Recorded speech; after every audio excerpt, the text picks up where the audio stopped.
Salam saudara, saya sangat diberkati dengan lagu-lagu, pujian, penyembahan semua saudara. Jadi kita kalau menyembah Tuhan harus sungguh-sungguh. Jangan sampai kita justru menyembah Tuhan, tapi kita tidak serius saudara. Atau kita menyembah Tuhan sungguh-sungguh di gereja, tapi hidup kita di luar gereja tidak menyembah Tuhan.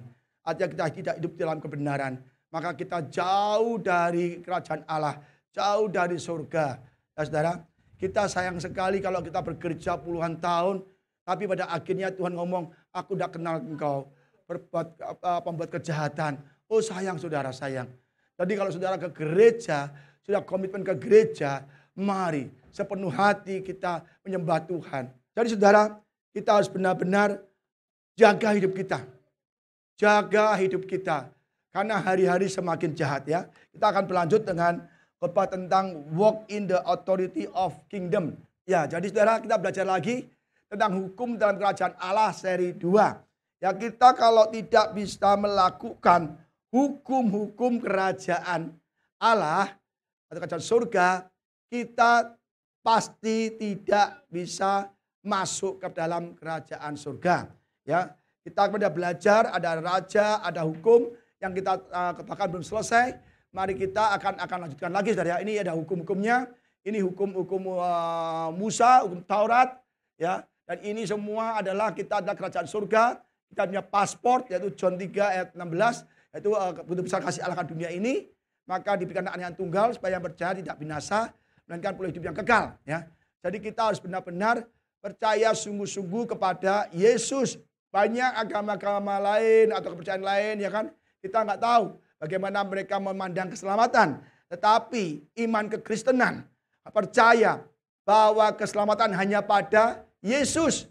Karena Yesus pemilik surga yang menciptakan bumi, langit, ya, dan surga, semua ciptaan Tuhan. Dan Yesus pemilik surga. Jadi kalau mau masuk surga hanya melalui Yesus, owner surga. Ya, maka dikatakan berkali-kali Yesus berkata, akulah jalan, kebenaran, dan hidup. Tidak ada seorang pun ya yang bisa ke Bapa atau ke surga tanpa melalui aku. Dia berkata, aku guru, aku Tuhan. Ya, jadi jelas sekali berkali-kali Yesus mengatakan, aku dari surga, aku anak Allah, aku pemilik surga, aku jalan ke surga. Tidak ada nabi-nabi, tidak ada rasul-rasul, tidak ada pemuka agama, pendiri agama manapun yang berani ngomong aku jalan ke surga. Sebutkan.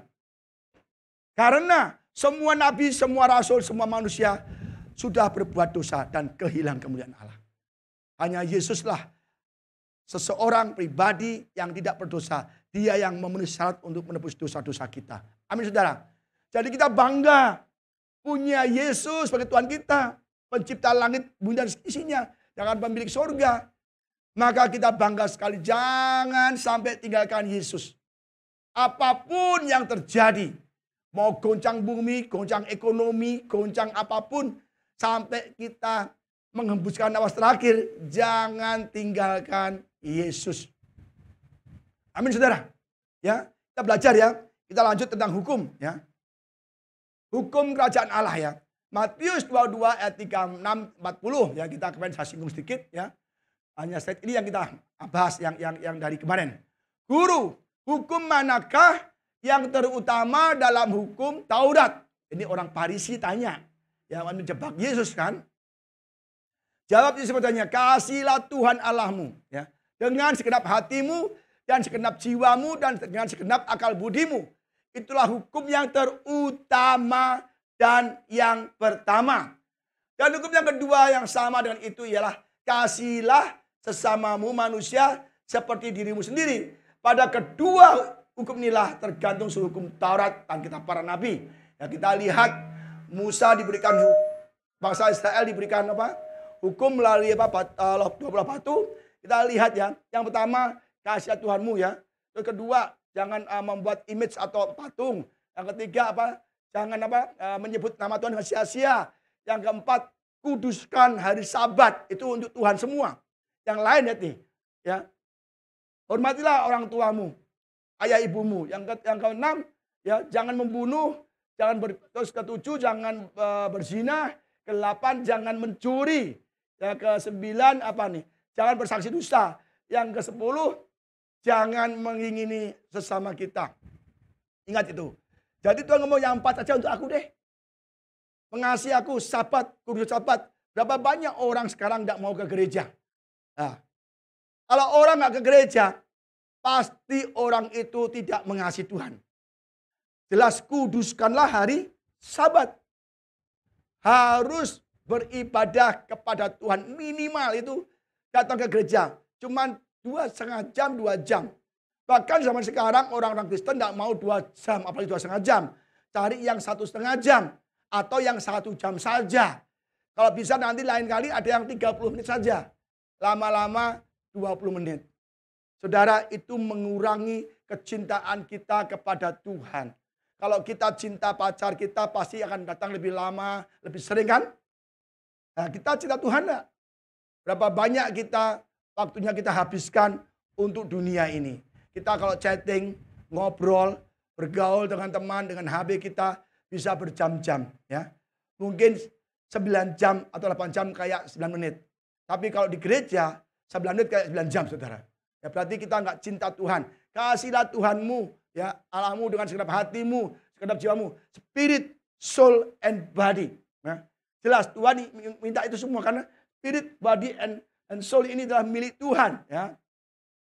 Present your body as a living sacrifice, holy and pleasing to God. This is our spiritual worship. Persembahkan tubuhmu sebagai persembahan yang kudus.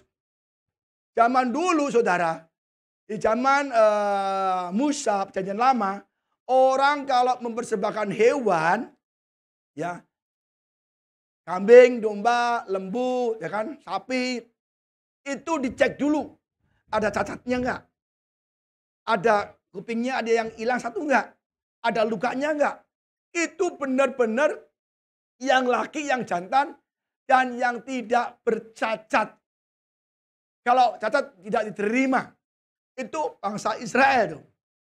Itu menggambarkan bahwa persembahan tidak boleh bercacat. Demikian bilang ku letakkan adalah Tuhan hidupku dalam misbahmu. Jadi saudara, kalau kita ingin mempersembahkan tubuh kita kepada Tuhan adalah tubuh yang tidak bercacat. Artinya tubuh yang tidak berbuat dosa, tubuh yang tidak melakukan kejahatan, tubuh yang tidak duniawi. Tidak diterima. Maka di kitab Hosea bilang, aku tidak butuh persembahanmu. Engkau menyembah aku hanya dengan mulut, tapi hatimu menjauh dari aku. Tidak diterima. Tuhan tidak murahan. Oh, dikasih persembahan. Enggak. Yang tidak bercacat. Ya, makanya dikatakan apa? Present your body as a living sacrifice, holy and pleasing to God. Yang tidak bercacat, tubuh yang tidak berdosa, yang benar-benar melakukan yang ciptaan baru, itu yang ada persembahan yang hidup untuk Tuhan. Ya, jadi kita tahu bahwa untuk menyenangkan hati Tuhan, tubuh, jiwa, roh kita yang sudah dicuci, yang dikuduskan oleh darah Yesus, itu yang kita persembahkan kepada Tuhan. Ya, kedua, 1 Korintus 3 ayat 16-17, tidak tahukah kamu bahwa kamu adalah bait Allah dan bahwa roh Allah diam di dalam kamu? Ya kan? Kita bait Allah. Roh Allah ada pada kita dan diam di dalam kita. Ya. Jika ada orang yang membinasakan bait Allah, maka Allah akan membinasakan dia. Sebab bait Allah adalah kudus dan bait Allah itu adalah kamu.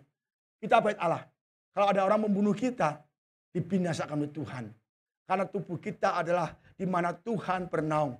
Tuhan bertakhta. Jauhkan dirimu dari percabulan.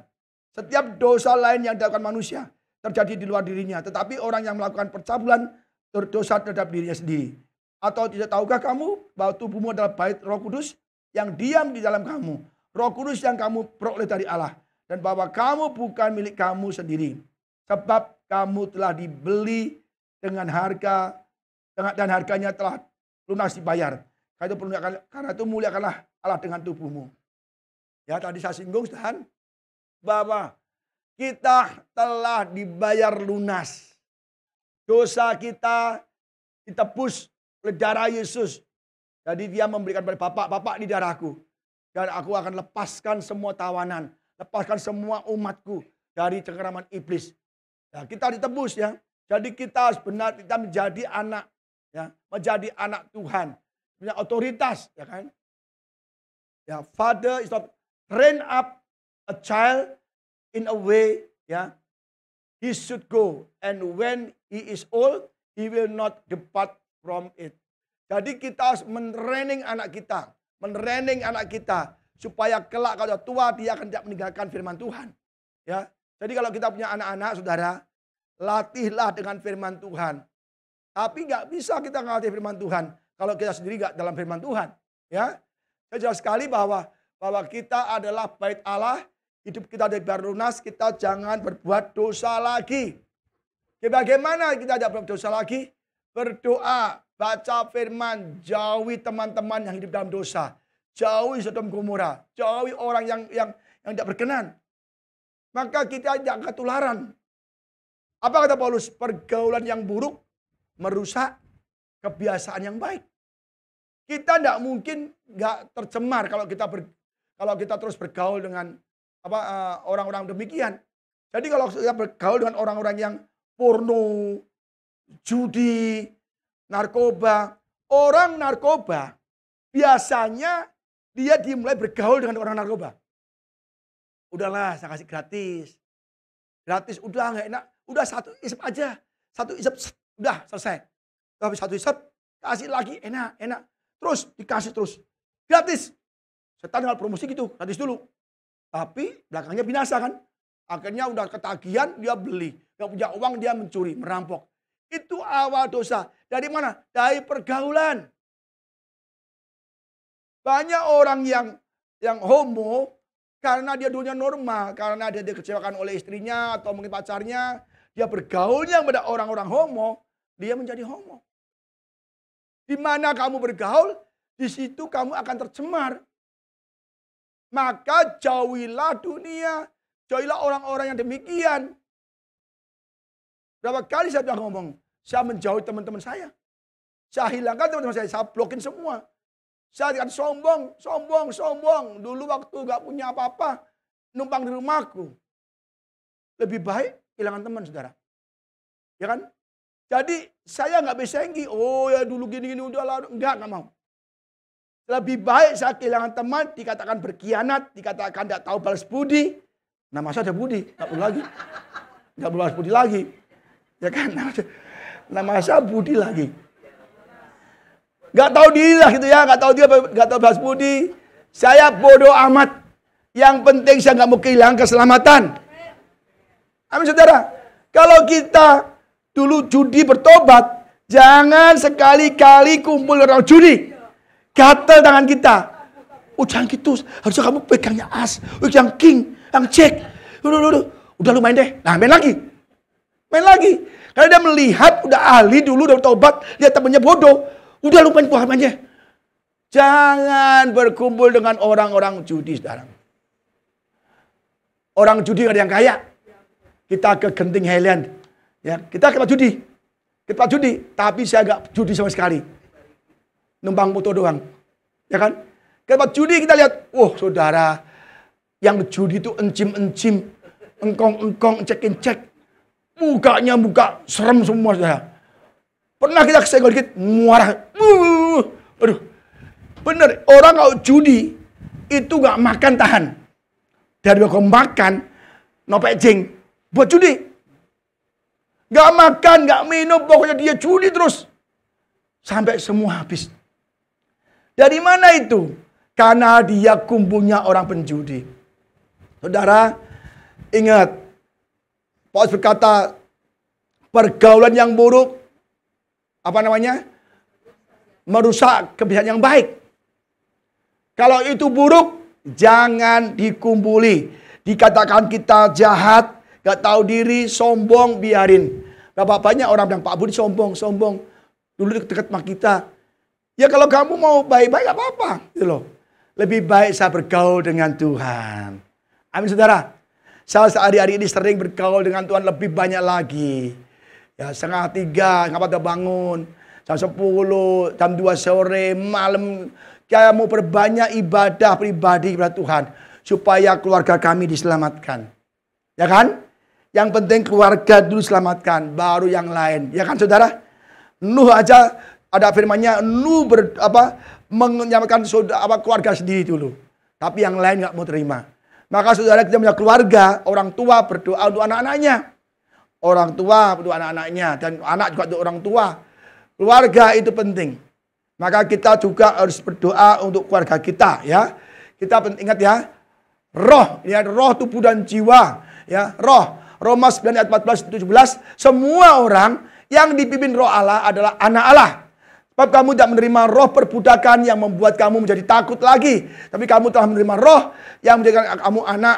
Roh kita itu, roh itu kita berseru, ya Aba, ya Bapa. Oleh roh itu, oleh Roh Kudus, kita berseru, ya Aba, ya Bapa. Oleh Roh Kudus, kita bisa ngomong, ya Aba, ya Bapa. Ada Tuhan Yesus Allah kita, ada Bapa kita. Kalau Bapa kita diberi kunci. Ya kan? Kunci kerajaan surga. Ya kan, diberikan. Mungkin gak kita punya rumah, dikasih kuncinya kasihkan tetangga? Ayo. Enggak kan? Atau dikasihkan tukang pemulung di depan? Ya kan? Kunci rumah kita, apalagi kunci kamar kita, pasti kita berikan untuk anak kita. Karena anak kita, ya. Jadi kalau kita menjadi bapak, menjadi anak, dan Yesus itu bapak kita, maka kita punya kunci kerajaan surga. Dan kita sudah hidup di surga selagi kita di bumi ini. Maka damai sejahtera sukacita dari surga memenuhi kita, ya.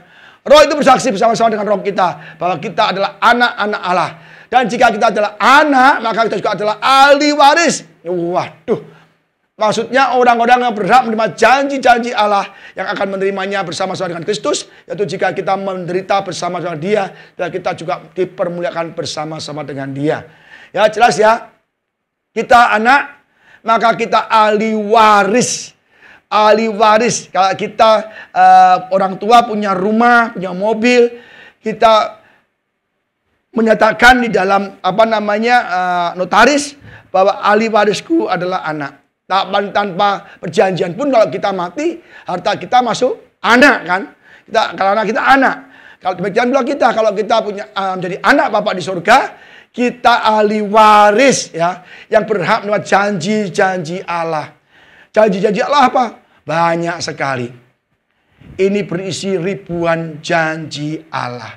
Kalau saudara ingin janji Allah digenapi dari saudara, baca Alkitab, baca janji-janjinya, baca perjanjiannya. Apa syaratnya, ya? Dan kita akan terus, ya, next. Nah, jiwa atau pikiran. 2 Korintus 10 ayat 5, kami mematahkan setiap siasat orang dan merubuhkan setiap kubu yang dibangun oleh keangkuhan manusia untuk menentang pengenalan Allah. Kami menawan setiap pikiran dan menaklukkannya kepada Kristus.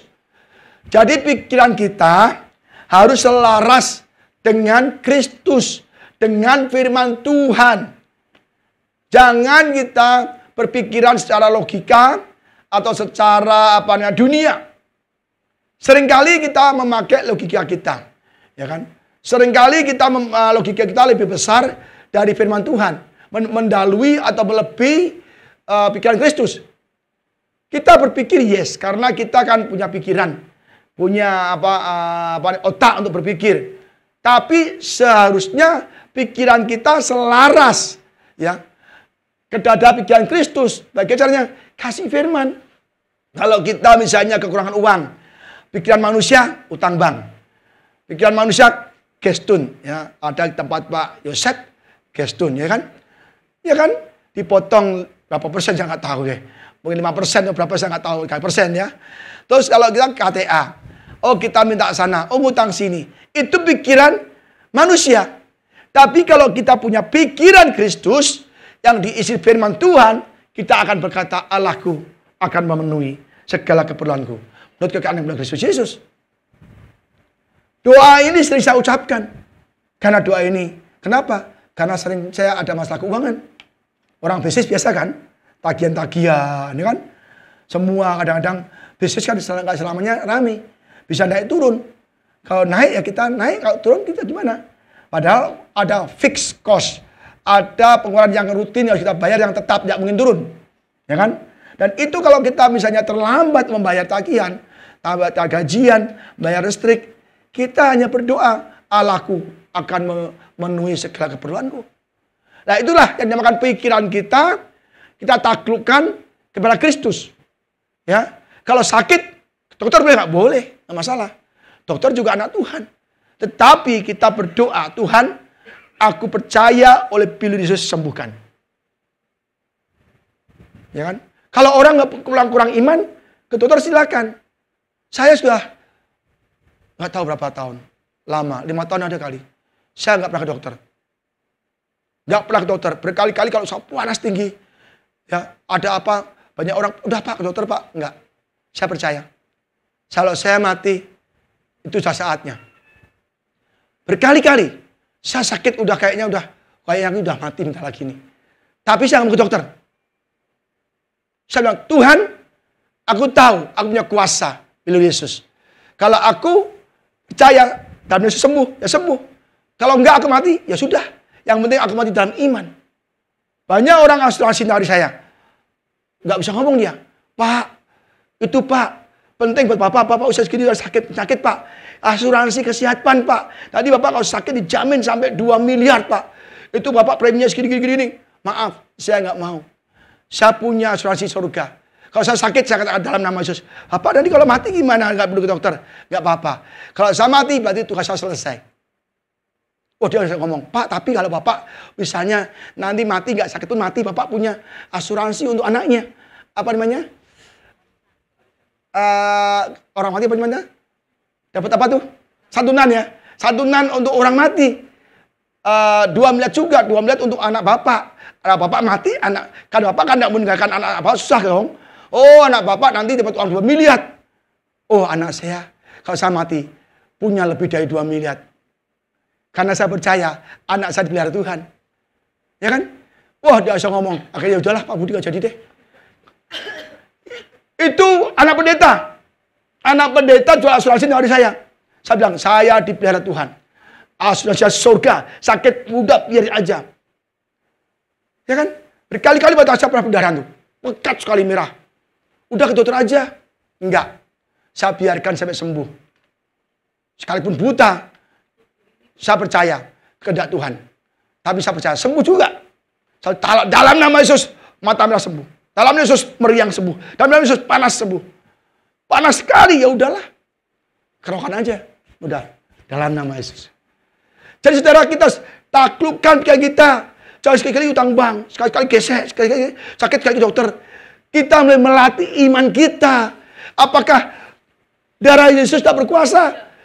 The mighty name of Jesus is more powerful than the disease that you can name it today.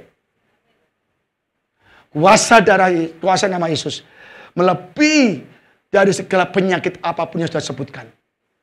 Pak, tapi kalau mati gimana? Ya sudah, selesai. Saya bilang harus saksi. Kalau mati gimana Pak? Ya sudah mati. Tapi Bapak nggak dikasih harta untuk anaknya? Ada, anak saya punya harta. Anak saya dipelihara Tuhan. Kalau kita mati dalam iman. Amin saudara. Tuhan berjanji kalau kita benar dari Tuhan, anak cucunya tidak akan meminta-minta roti, tapi akan memberikan roti kepada orang lain. Ketemu asuransi dia mental sama saya. Tak kasih firman. Bapak kamu pendeta loh, gembala loh. Masa kamu gak tahu firman Tuhan? Nah, kerjaan ya kerjaan, tapi jangan gak tahu di saya. Dari orang dunia aja yang gak kenal Yesus, dia perlu asuransi. Waduh saudara, jadi ya pikiran kita taklukkan. Ada apa-apa jangan langsung tindakan menurut akal logika kita. Tapi kita berdoa. Kalau ketakutan, Allahku memberikan roh bukan roh ketakutan. Ya kan? Tapi kasih kekuatan dan pengendalian diri, self control atau ketertiban. Pokoknya firman ini banyak. Sakit ada, utang pun ada. Utang ada. Jangan utang kali utang lagi. Dulu saya pernah saudara. Utang, ya kan? Ditagih bank gak punya uang, gesek kartu kredit baru utang. Gesek lagi, utang mentok semua, akhirnya KTA lagi, KTA bayar ini bayar ini, terus muter. Lama-lama menjadi gunung, kita hancur. debt collector silih berganti nagih saya. Dipegang keras, pegang tangan saya sembunyi dulu. Waktu belum tobat, saudara. Oh iya, akhirnya saya udah jadi gembala gitu. Gembala, baru awal-awal gembala. Awalnya gembala, diuji begitu, saya masih pakai logika. Waduh, utang ini, semua menggunung. Udah nggak bisa bayar, sedikit, gesek ini. Ini banyak, gesek lagi. KTA semua saya borong. Kartu kredit semua udah mungkin udah mentok semua. Tagih, ditekat, datangin banyak debt collector. Nggak bisa bayar. Akhirnya udahlah. Karena kita nggak ada ruang tamu, adanya gereja, ya udah. Debt collectornya saja ke gereja. Ngomong di berdebat sini, Pak. Lihat gambar Yesus, dia kaget. Aduh. Wah, Pak, saya nggak berani nagih lagi, Pak. Saat Yesus saya nggak berani, Pak. Pak, gini aja, Pak. Saya kasih solusi, Pak. Bapak bayar aja semampunya. Saya kasih diskon, Pak. Ya, Pak, saya bayar, Pak. Akhirnya lunas. Jadi orang galak-galak itu, kan mungkin orang Ambon, orang Batak kan galak-galak itu. Dokter kan. Begitu saja ke gereja, kita ngomong-ngomong, lihat gambar Yesus semua. Dia langsung, aduh saya takut, Pak. Saya takut, Pak. Bapak lihat pajak gereja Tuhan, saya nggak bayar tagih Bapak loh. Tapi bayar ya, Pak. Saya bayar kamunya. Ya kan akhirnya saudara itu damai. Dan bukan oleh orang lagi yang kenal Yesus. Akhirnya semua yang nagih saya, manajernya pun adalah anak-anak Tuhan. Dan saya benar dikasih kemudahan. Jadi jangan pakai logika kita. Saya udah lewat tuh. Gesek. Ya biarlah Pak Yosef gesek orang yang nggak percaya Tuhan. Kasihan dong kalau customernya orang anak Tuhan semua pasti nggak kalau punya iman dia sepi kan. Jadi pakai orang dunia kan. Orang dunia, ya kan. Jadi memang itu ya kita juga di dunia. Ya, makanya rumah sakit juga dipakai orang yang kurang iman juga. Orang iman. Emang orang Kristen jadi dokter, yes. Ya, tapi kita yang punya iman, hidup oleh iman. Smith Wigglesworth. Saya ngomong sampai jauh banget nih, ya kan? Dia ngomong, tidak ada peso operasi yang menyentuh tubuhku. Dokter bilang, kamu akan mati. Ginjal kamu harus dioperasi. Kamu, oh nggak bisa. Udah dia pergi pagi-pagi. Mana suamimu? Dia lagi pergi pelayanan. Saya percaya, dia pulang dalam peti. Pasti mati. Pulang sehat. Dia berdoa terus. Dalam nama Yesus. Teriak dikawat. Yesus tolong. Sampai keluar batu ginjalnya. Itu berdarah-darah. Menantunya bilang, darahnya banyak keluar batu besar-besar. Dia bilang, Yesus tolong. Dia percaya, kalau nggak sembuhkan akan mati dalam iman. Langsung semua rontok batu ginjalnya. Waduh, saya baca banyak buku dia. Ternyata dia hidup oleh firman. Hidup dia adalah hadirat Tuhan. Di mana dia berada, orang rebah. Di mana orang berada, orang nangis bertobat. Kalau kita di dalam Tuhan, dalam firman, pikiran dalam firman, apapun yang kita ucapkan adalah firman. Kita pakai otak, yes. Tapi otak kita harus tunduk pada firman. Ya, jangan sedikit dokter, sedikit utang. Waduh, saudara, banyak pendeta hutang sama saya, saudara. Tapi pada nggak bayar. Pendeta gembala pada hutang sama saya katakan di kamera nih. Nggak takut, ada buktinya. Ada tanda transfernya. Hutang, nggak banyak. Nggak mau bayar. Gitu masih berani-beraninya minta lagi. Ini. Itu pendeta nggak punya iman. Saya keadaan yang terpuruk, gak punya uang. Bayar utang pun, tagihan pun. Saya berdoa puasa, saudara. Puasa. Tuhan kalau aku disita, udahlah. Dimarahin, udahlah kita salah. Tapi aku serahkan semua pikiranku, ketakutanku ke dalam tangan Tuhan.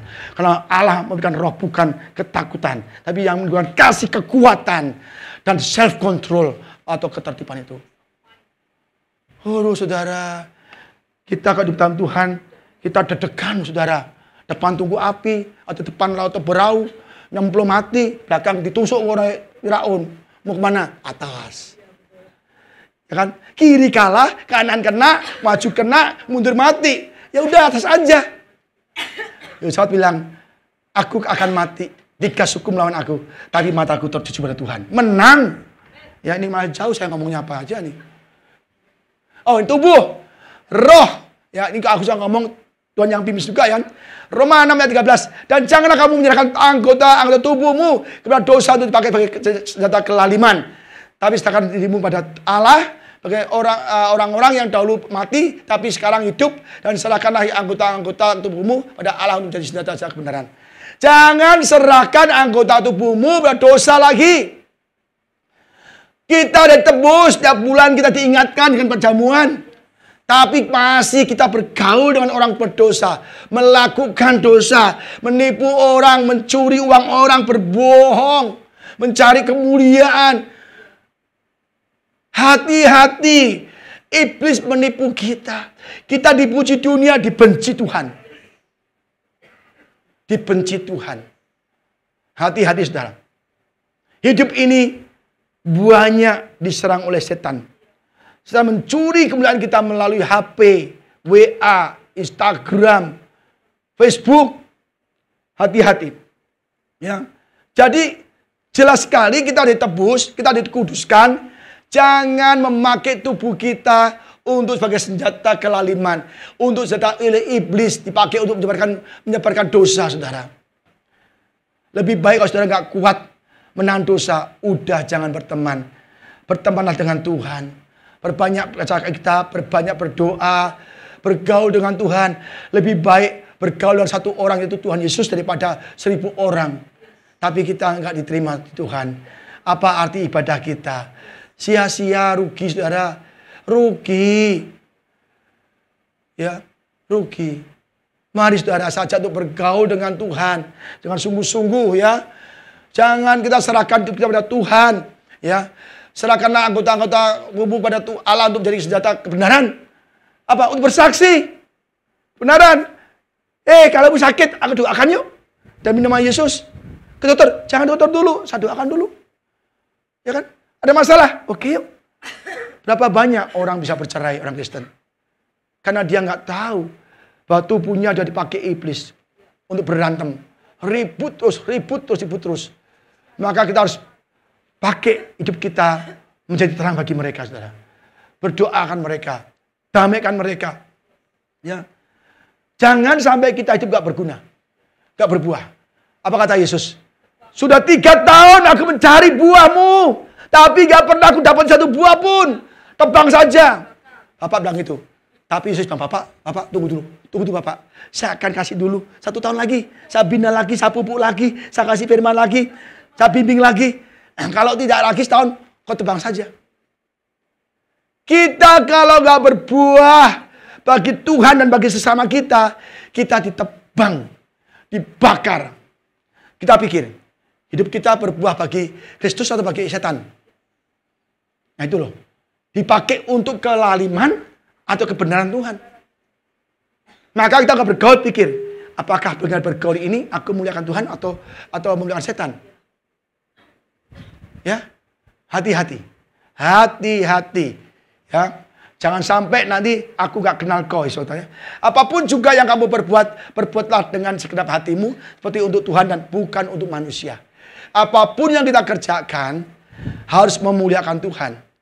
Berumah tangga memuliakan Tuhan. Jangan selingkuh, jangan bercerai, jangan marah-marah terlalu berlebihan, jangan ribut terus. Ya, itu setan senang. Malah kita digosok-gosok, ya, semakin jadi-jadi, akhirnya bercerai. Ya. Jadi iblis selalu menggocok kita, keluarga kita, rumah tangga kita, supaya kita bercerai. Banyak orang Kristen bercerai, padahal dia janji depan Tuhan loh. Aku susah dan senang, kaya dan miskin, sakit dan sehat, akan tetap setia sampai maut menjemput. Ya, baru gak ada duit sudah cerai. Lu sih, dulu gue pikir kaya lu. Sekarang gue kaya lu gak punya apa-apa. Mana lu bilang apa? Semua milikmu aku berikan. Kan aku bilang, segala milikku kepadamu. Inilah milikku. Aku punya diriku sendiri, aku kasih milikmu. Kirain milikku itu hartanya, mobilnya. Aku bilang segala-galanya aku miliki untuk engkau. Ya mana? Ya inilah tubuhku sini. Lah kumbal lu. Jangan cerai, itu motivasi yang salah ya. Menikah jangan punya motivasi salah. Cinta, katakan tidak berpisah seumur hidup. Baru gak bisa makan 2 hari dah minta cerai. Pulangkan saja aku pada ibuku. Mana aku ketemu kamu juga sebatang kara. Ya kan saudara? Ya hati-hati ya. Kita mengasihi tubuh, jiwa, dan roh. Kita belajar ya. Kita lihat tadi Abraham. Mengasihi Tuhan dengan segenap yang kita miliki. Nah, segala yang kita miliki apa itu? Yang kita lihat. Kejadian 22, 1-3 dan 10-13. Setelah semua itu Allah mencoba Abraham. Allah selalu mencobai kita. Allah selalu menguji kita. Kalau kita cinta Tuhan, harus diuji. Kan? Jangan ngomong gede, lautku seberangi. Gunungku daki, banjirku lalui. Gak makan pun aku mau, asal ada engkau, sayangku. Itu gombal. Gombal. Uji dulu. Ya kan? Istrinya kasih uang belanja 3 hari gimana? Gini. Ya kan? Uji dulu. Tuhan selalu menguji iman orang percaya, termasuk Ayub. Ya kan? Selama itu Allah mencobai Abraham. Ia berfirman kepadanya, Abraham. Lalu sautnya, ya Tuhan. Biar enak kan, wih kasih berkat nih. Dipanggil lagi, kasih anak lagi pikir kan? Enggak. Firmannya, ambillah anakmu yang tunggal yang engkau kasih. Tuhan juga kadang-kadang aneh juga ya. Supaya sayang. Satu lagi anakku satu-satunya. Aku tunggu 25 tahun yang aku kasih. Dia eman gitu loh. Ya. Ambillah anakmu yang tunggal itu yang engkau kasihi. Supaya Abraham sadar bahwa ini anakku tunggal. Hartaku yang terhebat, yang tersayang. Ya. Diuji supaya kamu diingatkan itu tersayang. Mau kasih enggak? Yang kau sayangi, yang tunggal, yang kau tunggu 25 tahun. Kau kasih enggak? Diingatkan. Ya kan? Yakni Ishak, pergilah ke tanah Moria dan persembahkanlah dia di sana sebagai korban bakaran. Bayangkan emang kambing, emang ayam, anak yang tunggal yang dikasih sebagai korban bakaran, kita bakar anak sendiri. Wah, tuh Tuhan nih, ujiannya susah berat nih, ya kan? Pada salah satu gunung yang akan kukatakan padamu, keesokan harinya pagi-pagi bangunlah Abraham, ia memasang pelana keledainya dan memanggil 2 orang pujiannya beserta Ishak anaknya yang membelah kayu untuk korban bakaran itu. Lalu berkata ia dan pergi ke tempat yang dikatakan Allah padanya. Abraham tanpa berpikir. Oke Tuhan, pagi-pagi dini hari aku pergi dengan keledai, aku pasang semua, ambil pujian Ishak. Ada peso tangannya, ada tali tangannya. Tanpa pikir. Itu benar-benar imannya kuat. Dikatakan bawa anakmu ke gunung, lihat pemandangan indah, air terjun. Enggak. Kalau itu enak, berangkat semua kan. Healing. Ada air terjun yang enak, Abraham. Hot spring, kamu bersama Ishak ke sana. Ada kemah yang enak. Enggak. Bawa ke gunung, bunuh anakmu, bakar anakmu. Waduh, Abraham kalau salah manusia, pikirannya tidak tunduk pada Kristus, tidak pada firman. Dia ngomong, enak saja Tuhan. Gua puasa 25 tahun berdoa, berpuasa, mempercayai engkau. Hampir-hampir aku tidak percaya. Sampai istriku kasih Hagar pada aku. Aku benar-benar iman percaya pada engkau. 25 tahun, anaknya imut-imut ganteng. Ini yang aku kasih, tunggal. Disembelih. Itu pikiran manusia. Tapi Abraham menundukkan pikirannya kepada Kristus. Kepada Tuhan. Tanpa berpikir, aku tahu Tuhan perintahkan, yes, berangkat. Tanpa banyak apa-apa. Apa akhirnya terjadi di sana? Setelah itu Abraham mengeluarkan tangannya, lalu mengambil pisau untuk menyembelih anaknya. Bayangkan, kalau udah mengambil pisau, berarti dia ingin membunuh anaknya. Dia ambil tindakan, ya, pergi ke gunung pertama. Kedua, dia ikat anaknya, dan dia ambil pisau di atas mezbah. Ini dia benar-benar serius, tidak main-main. Dia bilang, kalau anakku mati, pasti akan dipan lagi. Kalau Tuhan yang memberi Ishak, Tuhan yang berkuasa, membelah laut apapun semua, menciptakan langit dan bumi dan isinya, dia bisa menciptakan Ishak lagi. Bisa membangkitkan Ishak. Dia percaya anak akan dibangkitkan. Imannya kuat. Kita saja ada gangdau hari Minggu, tidak ke gereja. Tidak ke gereja. Kalau sudah kasih emas sekilo gimana? Enggak sekilo lah, muluk-muluk. Kang Dola, gocap tiang aja lah 50 juta. Kamu gak usah ke gereja, 1 hari aja. Saya kasih 50 juta. Beli mana? Beli mana? Ayo, gak bisa. Itu tes, saudara. Kamu pelayanan di sini, PK segini. Ya kan? Banyak pelayanan di sini jadwal. Tidak tahu hari hanya gak datang semua. Kemana? Ke gereja di mall, lebih besar lagi. Baru beda 50.000 aja udah pindah. 50.000 udah gak taat. Itu ujian. Ujian. Orang demikian masuk surga. Hanya uang 50.000 selesai bocah menyangkal Tuhan. Mau mengingkari janji pada gereja. Apalagi cuma anak mana mungkin. Ya kan? Tetapi berseru maka Tuhan dari langit padanya. Abraham, Abraham. Saud, ya Tuhan. Lalu ia berfirman, jangan bunuh anak itu, jangan kau apa-apa. Lega. Ya, lega, itu yang aku percaya. Dari naik gunung aku udah berdoa, jangan kau bunuh anak itu. Dia mungkin berat hati, tapi dia harus lakukan. Memang sebagai manusia berat anakku yang kukasihi, yang imut-imut, sudah agak gede, dibunuh. Dia mungkin bergumul berdoa. Tuhan, ini berat Tuhan, tapi aku lakukan karena kamu taat kepada Engkau. Aku membuktikan bahwa aku lebih mengasihi Engkau daripada anakku satu-satu yang kau kasih. Oh, bergumul. Tapi itu jangan kau pada anakku. Haleluya, puji Tuhan. Ya, sebab aku ketahui sekarang bahwa engkau takut akan Allah dan engkau tidak segan-segan untuk menyerahkan anakmu yang tunggal kepadaku. Tidak ada iman seperti ini. Kalau Ayub lain. Harta, saya penyakit, anaknya anaknya banyak dosa-dosa semua.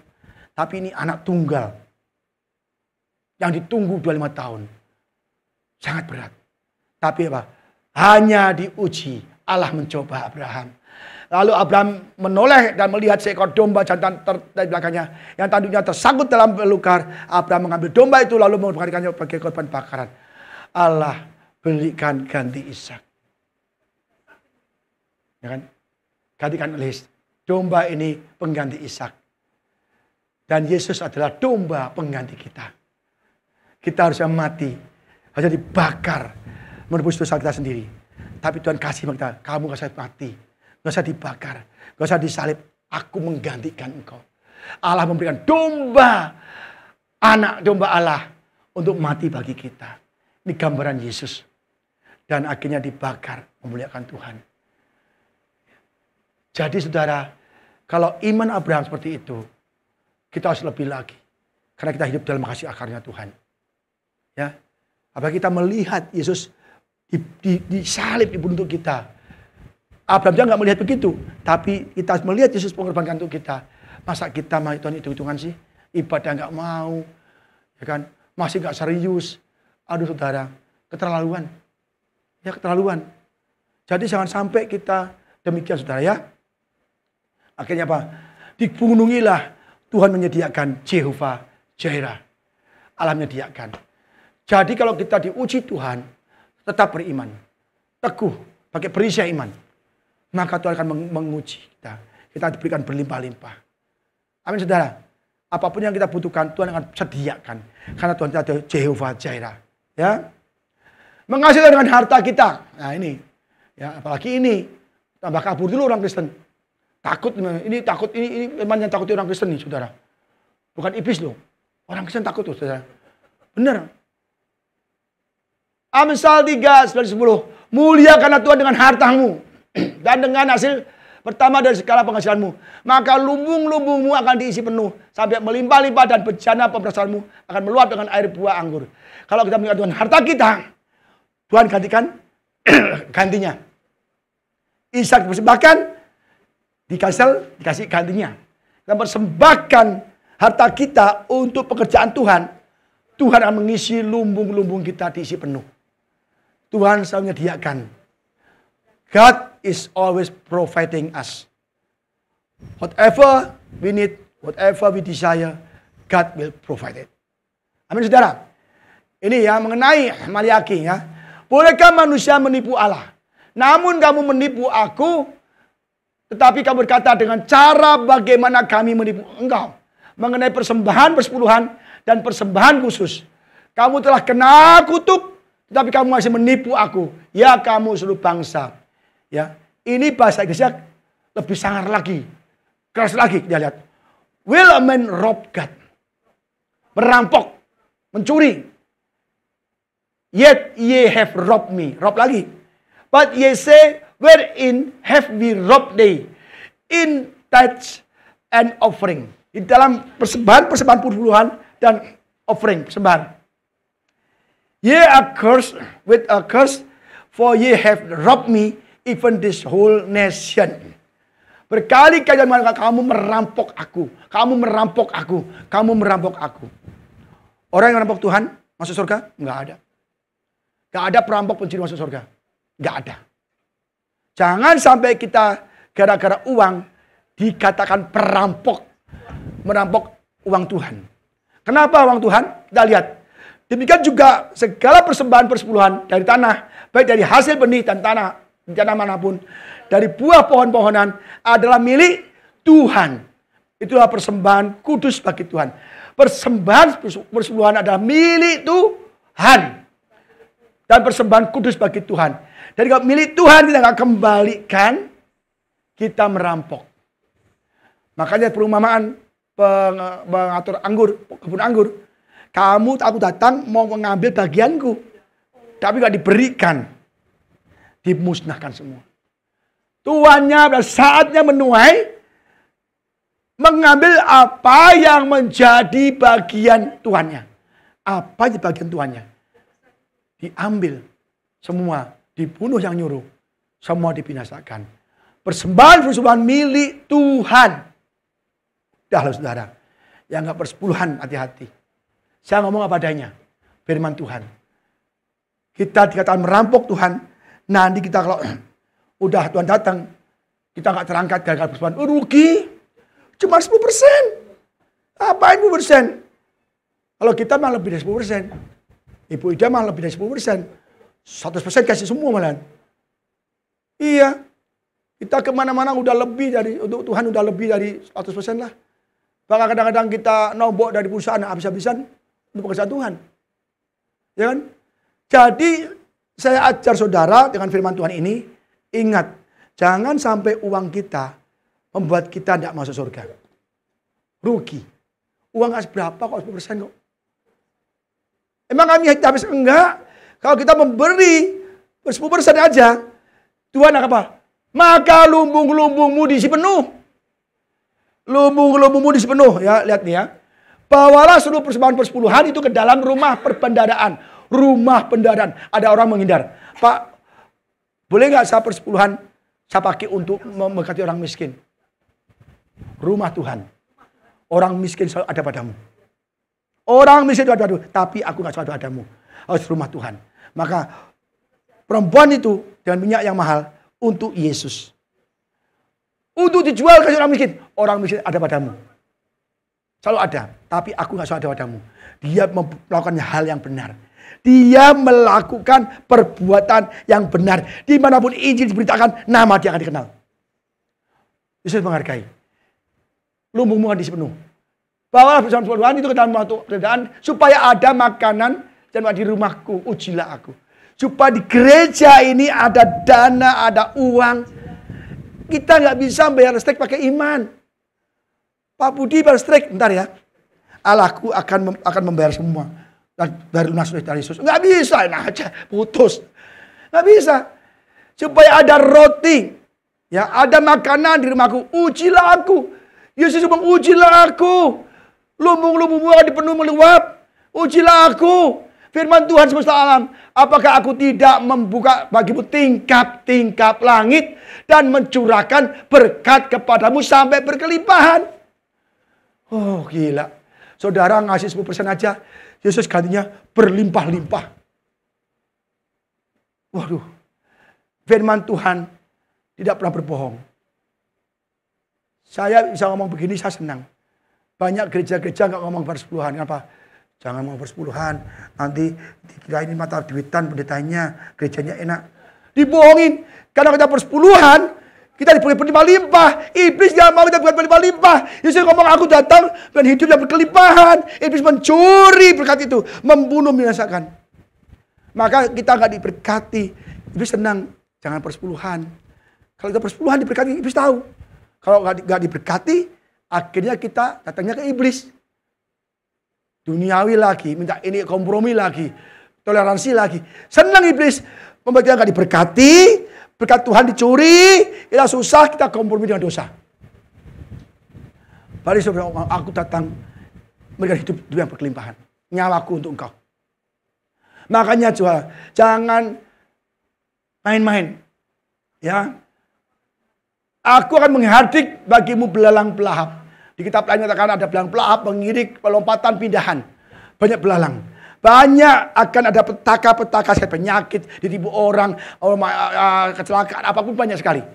Untuk apa? Supaya jangan dia aku akan menghadik belangmu, belang pelahap supaya jangan dihabisinya hasil tanahmu dan supaya jangan pohon anggurmu di padang tidak berbuah bagimu.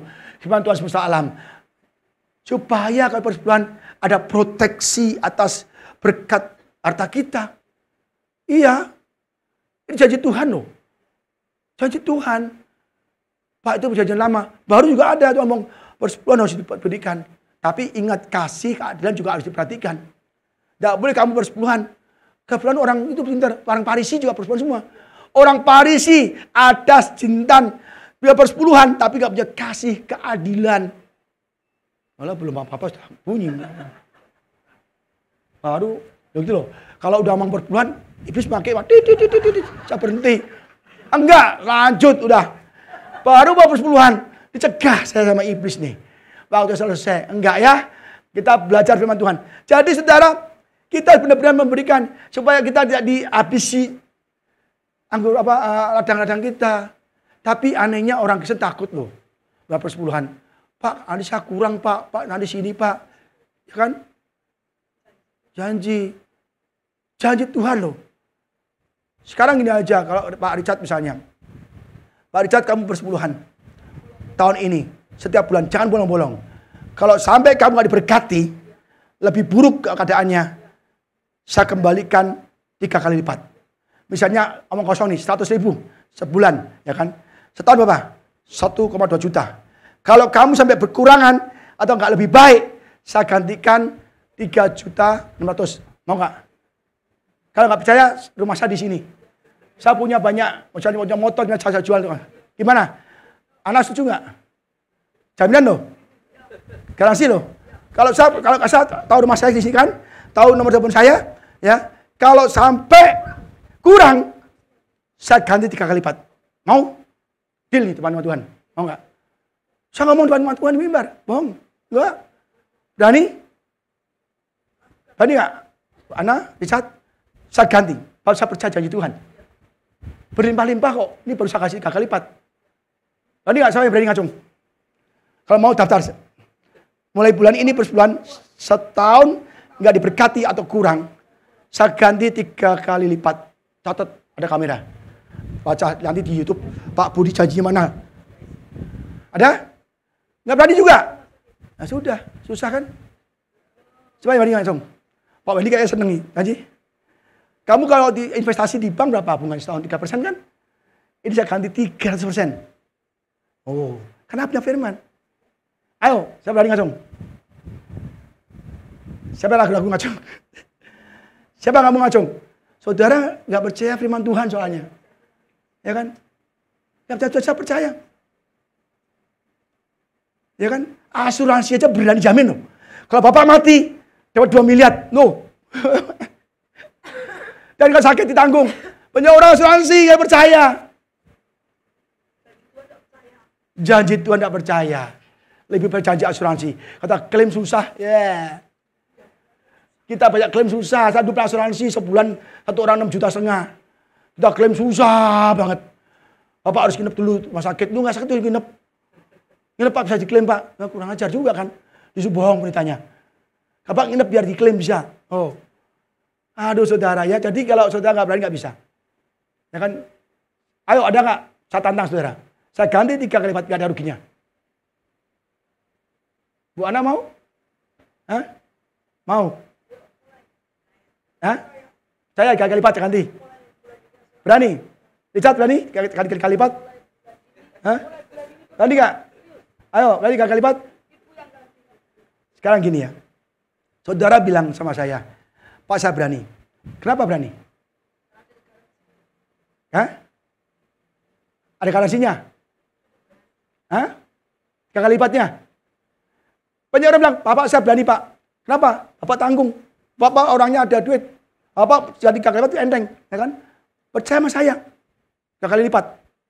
Kenapa? Ada janjinya. Ada jaminannya. Tapi sudah nggak percaya firman Tuhan. Saya bisa berbohong sama saudara. Saya nggak kasih saudara mau apa. Manusia bisa berbohong. Saudara beli percaya pada manusia. Pada saya. Oh Bapak saya lihat. Kalau mungkin ganti 3 juta nggak masalah. Bapak uangnya banyak. Misalnya gitu kan. Oh Bapak punya motor untuk dijual. Mobil untuk dijual untuk ganti per bulan saya. Saudara percaya karena melihat janji manusia. Tapi janji Tuhan. Saudara nggak percaya. Itulah pikiran kita tidak selaras dengan Tuhan. Kita pakai logika kita. Pak Budi 300% nih. Dan nih, kalau di bank saya invest ke bank aja 3% setahun, coba harus 10% 3 tahun. Pak Budi 300%. Mau. Percaya. Tapi janji Tuhan sudah nggak percaya. Hati-hati. Ya. Jadi kita percaya pada Tuhan lebih dari percaya pada manusia. Ya, milik Tuhan. Jangan kita curi. Berkat dari surga melimpah-limpah. Kalau saya 100%, Tuhan berlimpah-limpah. Sampai kita berkata, maka segala bangsa akan menyebut kamu berbahagia, diberkati. Sebab kamu ini akan jadi negeri kesukaan firman Tuhan. Kita bersepuluhan. Diberkati berlimpah-limpah, orang akan mengatakan, kamu diberkati, kamu orang yang berbahagia, diberkati Tuhan. Obed Edom, ada hadirat Tuhan, diberkati berlimpah-limpah. Sampai orang lapor Daud. Daud. Semua orang tahu. Itu Obed Edom ada tabut Allah, ada mesbah Tuhan, ada hadirat Tuhan. Diberkati segala isi rumahnya. Semua orang tahu. Jadi kesaksian. Obed Edom adalah orang yang berbahagia di dunia. Dan kita kalau diberkati Tuhan, karena bersebangsa juga. Kita diberkati Tuhan. Benar, ini janji Tuhan. Kalau saudara nggak percaya janji Tuhan, hanya pilih-pilih cowok-cowok, ini persembahan. Buang saja. Saya nggak mau persembahan, persepuluhan, doa syafaat, baca firman dibuang semua. Yang berkat Abraham, Yakub kita ambil. Blessing kita ambil. Salvation kita ambil. Healing kita ambil. Offering kita buang. Tithing kita buang. Kita comot-comot sesuka hati kita. Ya. Terakhir saudara ya, tahan napas dulu. Lukas 20-25. Lalu kata Yesus kepada mereka, kalau begitu berikanlah kepada Kaisar apa yang wajib kamu berikan kepada Kaisar. Dan kepada Allah apa yang wajib kepada Allah. Ya, jadi ini orang Farisi mencoba Yesus. Bolehkah bayar pajak? Mencobai, Yesus tahu hati manusia. Yesus mengetahui hati kelicikan yang menjebak. Kamu sesat. Aku tahu isi hatimu. Jebak aku. Berikan kamu denarius. Apa? Ini kepada siapa? Kaisar. Berikan kepada Kaisar. Apa yang wajib Kaisar? Tuhan yang wajib Tuhan. Berikan pada negara yang wajib kita berikan negara. Berikan pada Tuhan yang wajib kita berikan Tuhan. Ya, persepuluhan, persembahan. Ya. Jangan kita maunya berkat, tapi memberi susah banget. Sayang saudara, sayang. Kita nanti penginjilan ke Sumatera Utara. 8 orang. Itu kita nggak naik sepeda. Naik pesawat semua. Tidurnya nggak di kemah. Di hotel yang bagus. Makan. Nyewa mobil. Untuk apa? Ke desa-desa penginjilan. Berapa puluh juta kita akan habiskan. Banyak. Uangnya ada nggak? Sekarang nggak ada. Padahal minggu depan sudah berjalan, Senin depan. Senin ini Senin lagi. Uang nggak ada, nggak ada. Saya berdoa Tuhan, Allahku akan memenuhi segala keperluanku. Nggak ada bang, nggak ada uang. Sampai kadang nggak ada uang, kita mau beli tiket pastornya dari Australia ke sini, pastor Beklesi ke sini. Kita belikan tiket saja yang ngirit tanpa bagasi, ya kan? Pastor bawa bagasi enggak? Iya lah sebulan ke sini bawa bagasi lah. Tapi ke bagasi itu nilainya 1 tiket sendiri. Akhirnya dia bilang gini, udah nggak usah repot-repot, saya bayar sendiri. Visa bayar sendiri, tiket bayar sendiri. Wih, dahsyat sekali. Ini pastor tulus nih. Tulus ini, mau nabur. Kalau kita ajak pastor lain di Indonesia lain. Pak, bayar tiket ya, bayar hotel ya, kasih makan ya, kasih uang ya. Ini dari Australia, bukan dari Depok. Naik busway 3.000. Dari Australia belasan juta. Pak Budi, no need to pay my ticket, my visa. I pay myself. Wah, ini penuh dengan humble, saudara. Dia kepada di Afrika, di pasar-pasar, terminal, jalan raya, keramaian-keramaian. Untuk apa? Untuk Tuhan. Kalau dia untuk manusia, dia pasti obatnya di gereja-gereja besar, nggak mau yang di emper-emper gitu. Maka nanti di sini sebulan kita tampung, kita kasih tempat kamar, ya kan? Kamarnya kita sediakan, tapi maaf kemarin kebocoran kamarnya. Kita lagi benahin semua, ya. Jadi kita tetap percaya kalau kita bilang tumpangan hamba Tuhan, seperti Elisa, perempuan sudah bilang tumpangan kamar khusus untuk Elisa. Dia nggak punya anak, dikasih anak, anaknya mati disembuhkan. Nggak ada kita sia-sia memberikan Tuhan. Tuhan tahu balas budi, kita enggak. Tahu dia semati itu kita pelit amat. Ibadah enggak mau, doa enggak mau. Benar saudara. Maka saya senang sekali saya ada 3 kamar di lantai 3. 1 kamar di lantai 4. Itu khusus untuk hamba Tuhan. Khusus hamba Tuhan. Saya kasih tumpangan. Dan kita nanti saya masakkan setiap hari. Siang hari saya masakkan ya. Ya nih. Kita wajib menjadi hak Tuhan dan wajib pada negara ya. Lukas 16:11. Dan jikalau kamu tidak setia dalam hal mamon yang tidak jujur, siapakah yang akan mempercayakan padamu harta yang sesungguhnya? Kalau kita nggak jujur merampok uang Tuhan, tidak bisa kita masuk surga. Pasti kita di surga juga mencuri. Tahu emas lantai dicukil-cukil. Batunya dititil semua. Nggak bisa. Orang merampok, mencuri, tidak bisa masuk surga. Harta kecil aja nggak bisa percaya. Ini kita ujian di sini udah kayak hukum Tuhan yang berlaku. Kalau kita melakukan hukum Tuhan, nggak bisa kita masuk ke surga. Kalau kita nggak punya visa dari surga, yaitu hukum Tuhan, itu visanya. Dan tidak melakukan, tidak memenuhi syarat hukum Tuhan, kita tidak punya visa ke surga. Harta saja di dunia yang nggak seberapa, saudara, man-eman, sayang-sayang. Aduh, nah kalau saya mati nyesel. Oh Tuhan ampuni aku Tuhan, beri aku hidup lagi, akan lakukan. Oh enggak, terlambat. Yang orang kaya itu enggak, harus yang orang kaya. Orang miskin, harus orang kaya. Tuhan, oh nggak bisa, terlambat. Ya, Matius 6:24. Tak seorang pun dapat mengabdi pada 2 tuan. Karena jika demikian ia akan membenci seorang, mengasihi yang lain, atau ia akan setia pada seseorang dan tidak mengindahkan yang lain. Kamu tidak dapat mengabdi kepada Allah dan kepada Mamon. Ini Tuhan tarik kita, tarik. Ayo ikut Tuhan. Ayo kita melakukan hukum Tuhan. Ayo bekerja. Yang ini udah nggak usah. Saya kasih uang aja. Ini kantor banyak. Ayo kita pesta. Ayo kita kasih uang. Kita happy. Kita healing. Healing bagi kita tuh bukan healing itu. Healingnya healing. Bible itu healing. Ya. Ayo. Kita akhirnya apa? Terjebak, saudara. Ya. Banyak, makanya jangan kumpul orang yang tidak suka firman. Karena pasti inputnya dari setan. Inputnya tidak baik. Ada masalah keluarga, rumah tangga, ya kan? Udah cari aja lah. Gampang lu istri begitu. Kok cari banyak tuh di luar tuh. Ya. Ada. Banyak kan. Atau istri, udahlah suami kamu gak kerja. Udah ada stroke, gak kerja. Udahlah kita cari lagi yang lain. Banyak tuh loh cowok-cowok yang suka sama kamu. Kaya-kaya lagi. Duda lagi. Ya kan? Ada yang punya istri, gak apa-apa lah pokoknya kamu. Itu kalau kita kumpulnya orang yang broken home, broken marriage, nanti inputnya juga demikian. Coba kalau kamu kenal pendeta. Oh nggak bisa. Suamimu sakit, doakan. Kamu udah berjanji Tuhan sakit dan sehat, kamu setia kok. Kalau kamu nggak percaya, kamu nggak setia dengan suamimu saat ini di dunia ini, kamu nggak bisa setia sama Tuhan. Ini ujian, ini hukum Tuhan. Kamu udah setia sama suamimu, kamu tidak bisa masuk surga. Karena kamu juga akan tidak setia sama aku.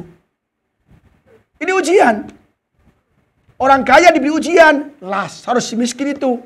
Tiap hari Ada di pinggir depan kamar ruang makannya. Dia kasih makan juga. Nunggu jatuh. Terus gelinding aja satu nggak ada. Itu tiap hari ditanam di situ. Menguji orang kaya itu. Tapi juga tiap hari tidak kasih apa-apa. Itu bukan kebetulan. Kenapa tiap hari? Kalau itu kebetulan mungkin nggak kasih makan, dia pindah lagi. Lazarus itu. Tapi dia nggak pindah-pindah sampai semuanya mati. Ujian saudara ya. Jadi kita diuji. Suami istri saling mengasihi, menyayangi apapun keadaannya. Susah doa bareng. Senang rasain bareng. Kalau senang rasain bareng, kalau susah ditinggal, kurang ajar. Ya. Kayak si istrinya Ayub tuh. Kamu miskin lah, udah kutuki Allah, lu mati aja, kurang ajar kan? Kalau kaya sayang-sayang ya. Ini Matius 6 ayat 19-21. Janganlah kamu mengumpulkan harta di bumi. Di bumi mengengat dan karat merusaknya dan pencuri membongkarnya serta mencurinya. Ya kan, tetapi kumpulkan harta di surga. Di surga mengengat dan karat tidak merusakkannya dan pencuri tidak membongkar serta mencurinya. Kalau itu di mana hartamu berada, disitulah hatimu berada. Ya. Jadi jangan kumpulkan harta di dunia. Kaya, beli mobil 5, rumah 5, semuanya banyak. Tapi kita tidak masuk surga. Harta kita harus memuliakan Tuhan. Berguna bagi pekerjaan Tuhan. Tuhan kasih kamu berkat jadi pengusaha tidak tanpa alasan. Supaya kamu jadi berkat bagi banyak orang. Ya kan? Maka Buddha selalu berusaha.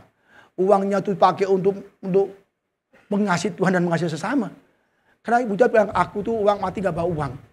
Rapture pun gak bawa uang. Ngapain uang kita sayang-sayang, beli ini beli itu. Lebih baik berguna bagi pekerjaan Tuhan. Kita habiskan aja berguna Tuhan. Kita lagi mengumpulkan harta ke surga. Apa kita miskin? Enggak juga. Apa kita berdoa? Enggak juga. Kata apa kalau kita butuh Tuhan, pundi-pundimu kan berbual-bual. Ya kan? Jangan takut. Maka Buddha bilang takut. Aku pun sekalipun aku dalam struggle, kekurangan untuk membayar ini, bayar itu belum dibayar Tuhan. Apa aku ada kalau dibutuhkan untuk pekerjaan Tuhan, bayar dulu. Yang lain tenang aja. Utamakan pekerjaan Tuhan. Tahu-tahu ada berkat, ada berkat, ada berkat, ada berkat. Kenapa? Uang yang segini ini dibutuhkan untuk pekerjaan Tuhan atau untuk bayar dulu? Emang kamu bayar ini selesai? Oh enggak, masih banyak tagihan. Tapi begitu untuk Tuhan dulu, semua tagihan terpenuhi semua. Ingat itu. Ingat ya. Jadi kita harus harta di surga. Kita misalnya ngasih 1 juta untuk kerjaan Tuhan nih, misalnya kan. Itu sudah kita nggak habis, berkati berlimpah-limpah. Dan kita sudah tertransfer ke surga. Terkonversi uang kita ke harta di surga. Di mana ngangkat tidak rusaknya, tidak mencurinya. Hati-hati saudara. Uang jadi jerat. Uang jadi jerat.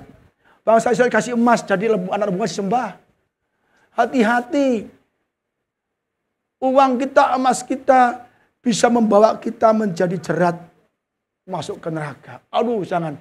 Hati-hati bertindak ya. Lukas 16 ayat 19. Dan aku berkata kepadamu, ikatlah bersahabat. Nih, karena di mana kamu berada, itu hatimu berada. Kalau hati kita ya berada di surga, ya kan? Kita akan surga Tuhan.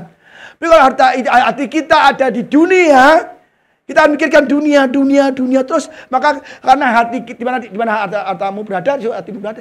Harta kita harta apa? Dunia atau harta surga?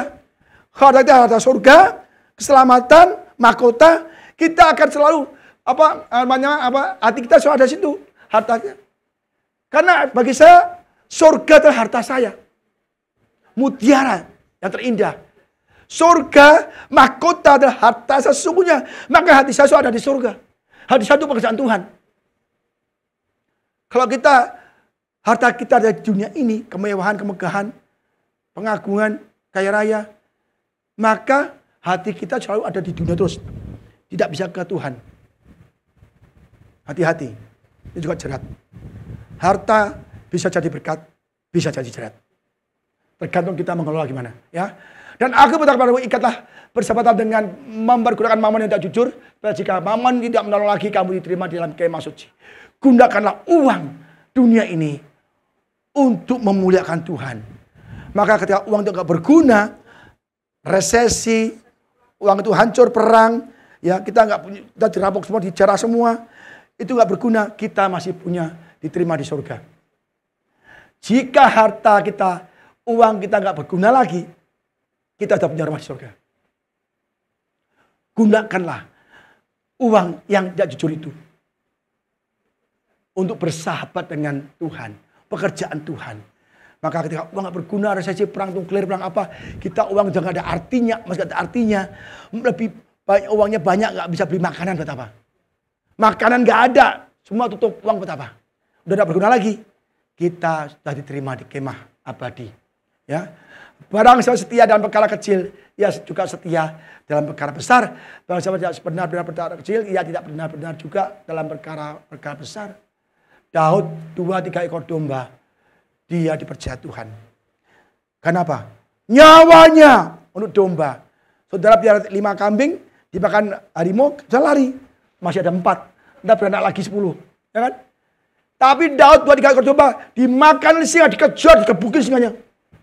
Waduh, nyawanya taruhan kepada yang baik. Maka dia percaya, Daud setia dengan 2-3 ekor domba. Dia dipercayakan domba suku bangsa Israel.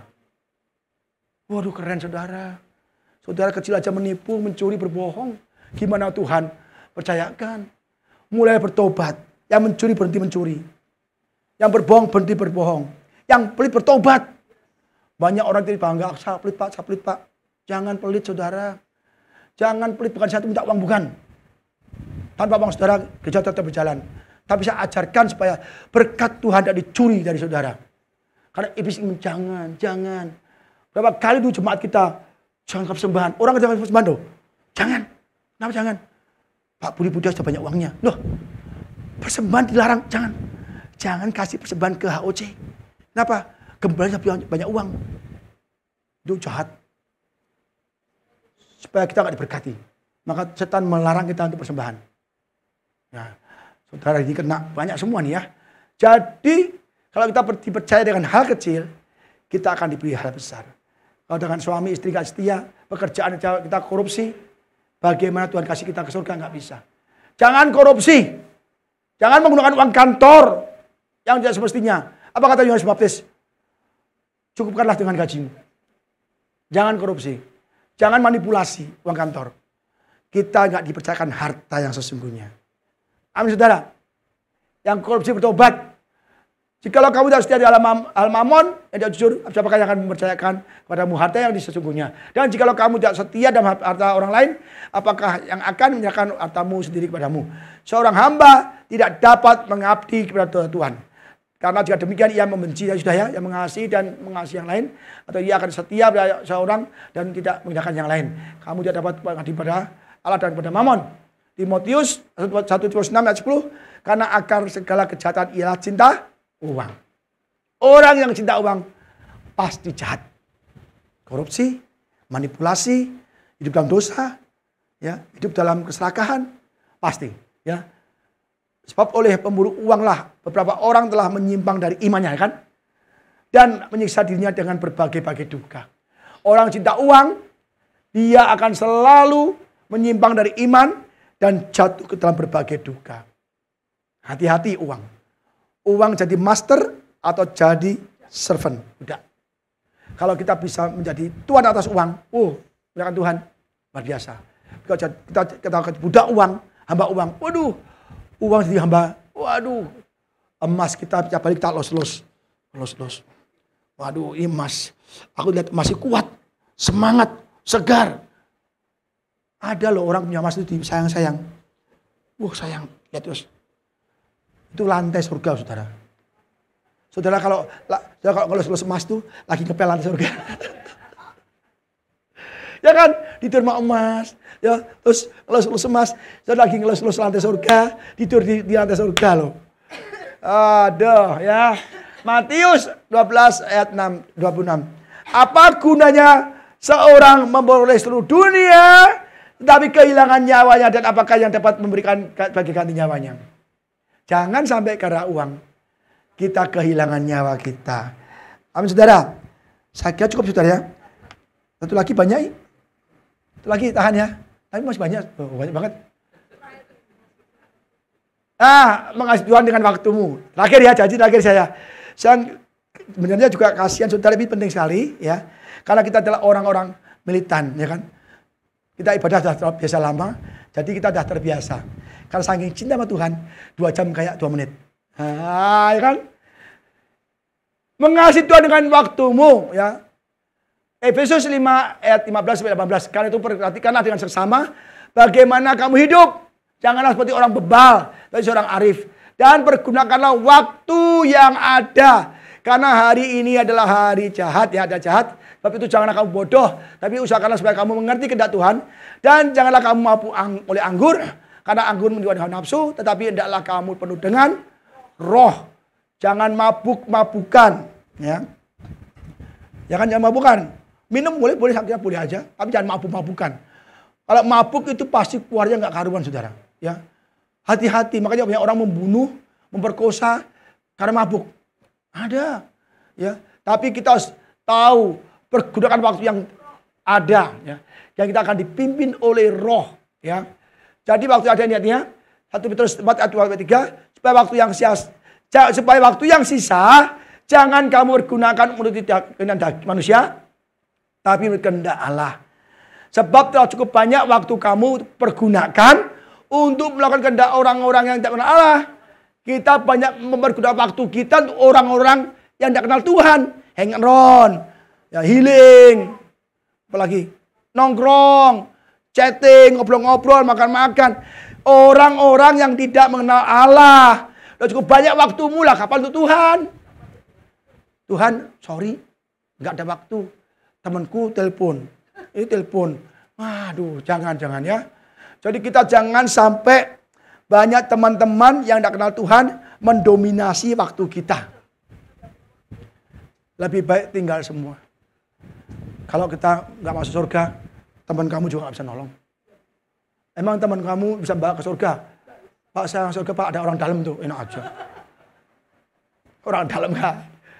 Orang dalam juga adalah Yesus sendiri. Ya. Kamu telah hidup dalam rupa-rupa hawa nafsu, keinginan, kemabukan, pesta pora, perjamuan minum, dan penyembahan berhala yang terlarang. Jelas ya, kita garis bawahi. Sebab cukup banyak waktu yang kamu habiskan untuk orang-orang yang tidak kenal Tuhan.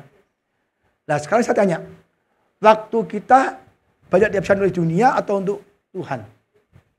Saudara bergaul 8 jam sama jam kerja, atau sampai malam juga, tapi berapa banyak waktu untuk Tuhan? Saudara koreksi. Ya, koreksi. Jangan sampai kita bergaul 8 jam, pulang rumah masih chatting di HP. Instagram, Facebook.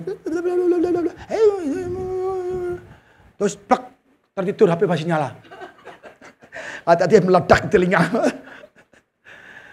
Sampai HP pun nyala, tertidur, masih nyala HP-nya.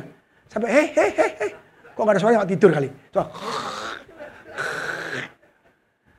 Tapi gak ada waktu untuk Tuhan. Ingat, waktu ini adalah waktu yang jahat. Kalau saudara gak ada waktu untuk Tuhan, saudara akan kalah. Iblis mudah, ini gampang, kecil. Dia gak ada proteksi dari Tuhan. Gak ada perisai iman. Apalagi bidang roh, baca Bible juga gak pernah, ngorok melulu. Diserang gampang. Ya, jadi kita harus ada waktu untuk Tuhan ya. Yudas 1 ayat 23. Selamatkanlah mereka dengan jalan merampas mereka dari api, tetapi tunjukkanlah mereka belas kasihan yang disertai ketakutan kepada orang-orang juga, dan bencilah pakaian mereka yang dicemarkan oleh dosa, oleh keinginan-keinginan dosa. Ya kan, ingat ya, bencilah pakaian ya mereka, bencilah dosa-dosa mereka, jangan benci orangnya. Bencilah dosa-dosa teman kita, jangan benci orangnya, tapi kasihlah mereka dengan belas kasihan. Kalau kita bergaul dengan orang berdosa, jangan benci mereka, benci dosanya. Kita kasih firman, ya. Selamatkanlah mereka dengan jalan merampas mereka dari api hukuman. Kalau kita punya teman yang tidak berguna, teman yang jahat, teman yang tidak percaya Tuhan, jangan dibenci orang itu, tapi kita rampas jiwa mereka dengan memberikan firman kepada mereka. Ya, jangan terus suaminya marah-marah, lu pergi. Pergi benar suaminya. Ya udah, baik-baik. Enggak, dalam nama Yesus, roh marah yang ada pada suamiku pergi. Makanya Yesus tidak pernah mengusir Petrus. Petrus, nyala kau. Iblis, nyala kau daripadanya. Iblis mengusir setan yang ada pada Petrus. Bukan, Petrus pergilah kau. Ya sudahlah, pergi. Suami kita kalau pergi senang, saudara. Hati-hati. Kita usir suami kita. Banyak wanita yang menantikan loh, saudara. Oh, gak apa-apa diusir. Iblis menyediakan banyak wanita. Maka istri jangan sekali-kali usir suami ya. Iblis kau pergi dari suamiku. Lah, gitu benar. Jangan, suamiku pergi. Baik-baik. Jangan ya. Kita tahu bahwa hati suami istri kita atau teman kita itu dikuasai iblis. Kita usir iblisnya, bukan usir teman kita, suami kita atau istri kita. Ya. Itu ya. Selesai ya. Selesai, udahlah, udah banyak kok. Apa terakhir? Wah, ini ya. Ini penting, kita akan lakukan ini ya. Matius 5 ayat 14 sampai 16. Kamu adalah terang dunia. Kita terang dunia. Kita dari gelap jadi terang karena Yesus Kristus. Kota yang terletak di atas gunung tidak mungkin tersembunyi.